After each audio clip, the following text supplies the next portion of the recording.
Now you have to add to this the preparation time it takes. This obviously depends on the budget, this depends on the network you have, but normally you'd have to calculate that you need about 1 year of preparation time.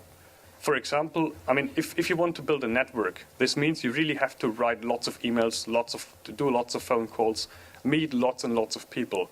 This is how you build a network, and this you have to do in advance. Then you have to think about fundraising as well, which is also one of those issues where most people say, normally, when you start fundraising, you have to allow for about a year until you actually get lots of funds in. Then we have issues about, you have to check whether your issue is admissible. I mean, for some issues that's easier and faster. For some issues this can be quite complicated. And then we have the whole issue of the website and the online collection tool, which at the moment is a very complicated and costly issue. And we'll hear about this in the afternoon very much in detail, and then you'll see why at the moment, if you don't have really a year or maybe even more time to prepare, then, well, this is really going very hard to be possible. When we set up, we had 12 founding members of 7 different nationalities. To form the Citizens Committee, which is actually for the official part, nothing to do with the association, but obviously for the official regulation side, finding everybody in different member states. Now, we may have many different nationalities, but they're not necessarily residing in those states. And we've got a campaign team, small campaign team, and some thematic and country coordinators. So what were the challenges? Of course, the important thing about the ECI is that it is transnational. So that has quite a few implications in terms of how you have meetings. You're all living in different countries, how everybody can manage to get together without really having any funds.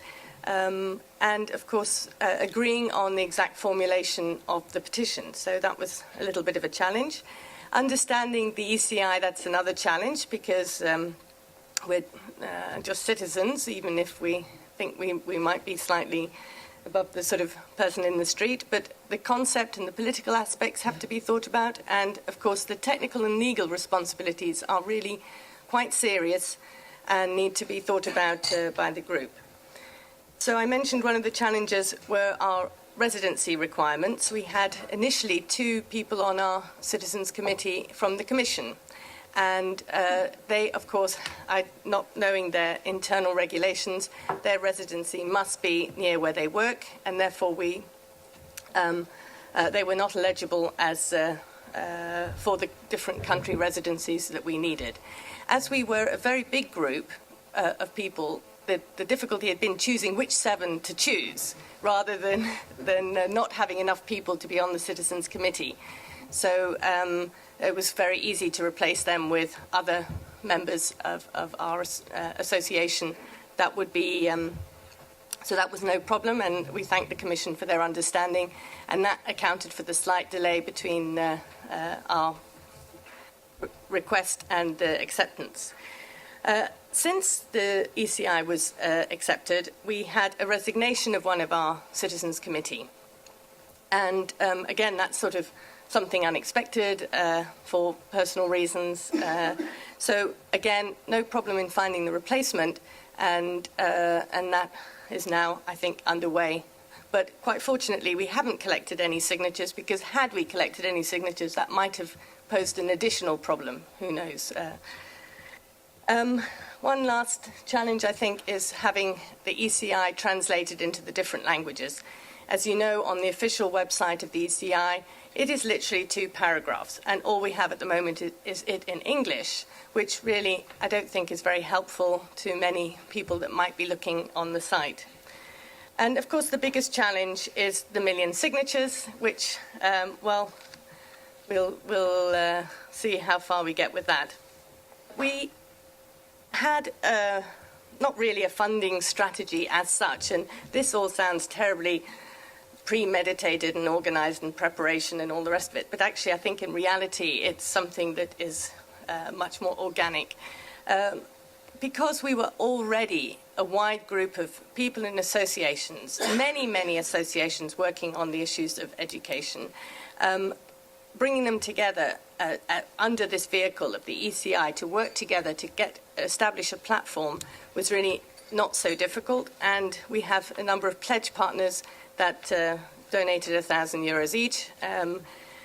But we also tried a funding application under the Europe for Citizens program, and that didn't work.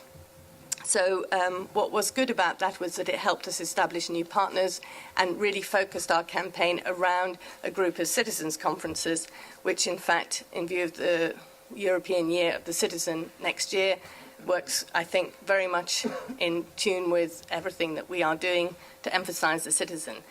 If you look on our website, you'll see the pledge partners. It's €1,000 each. We have tried to keep everything as flat as possible. There is no one person more financing more or more dominant. It's very much a flat group.